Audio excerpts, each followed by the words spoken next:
It's good morning here in Siquijor. It's time to have breakfast here at the Salamandas. So Berna is here at the restaurant waiting for me. Okay, so she must be in front because she wants to see the ocean. Oh, Berna, Baron! How are you? Good morning, madam.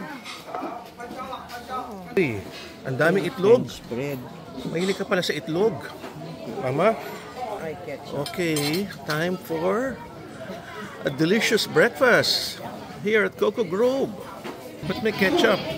Ano ba yung sa'yo? Omelette. Omelette with ketchup? And this is our view while having a late breakfast. Ito yung butter. Yung pina-take out ko. Ayan. Ready na. Ready na ako mag-breakfast. Actually, maganda itong kanyang restaurant, no?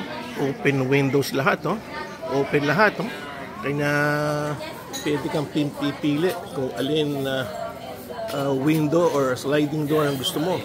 Ito ang napili ni Berna. Pero lahat open, no? Kaya maganda siya. Ano to, Mama Berna? Hot chocolate? Hot chocolate.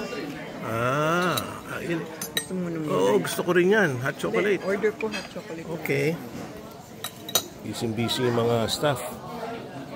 Uy! Ayan nata yung akin, ah.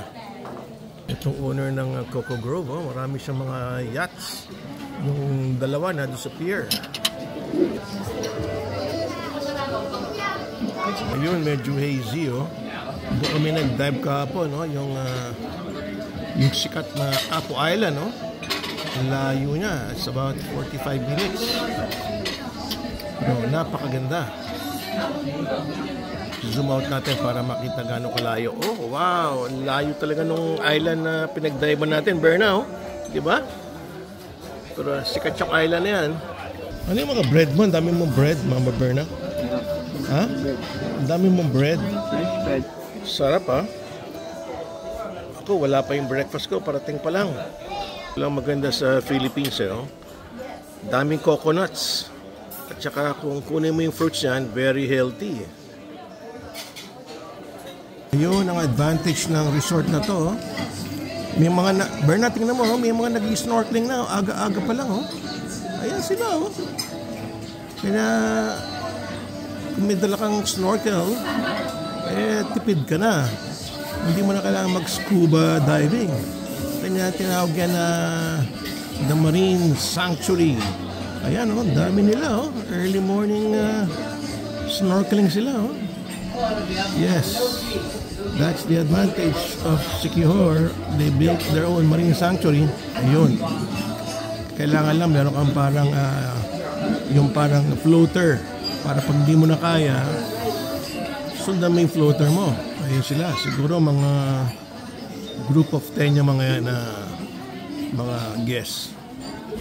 Oh, yung dalawa naiiwan. Parang nag-scuba diving tong dalawa rito, ah. Oh, pwede rin.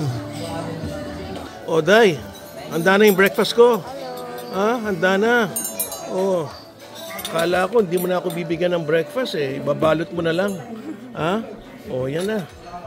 Ready to eat na ako. Sarap pa naman mag-breakfast dito sa Coco Grove. Oh, ayan. Fruits muna. Inuna niya yung fruits. Okay. May parating pa, syempre.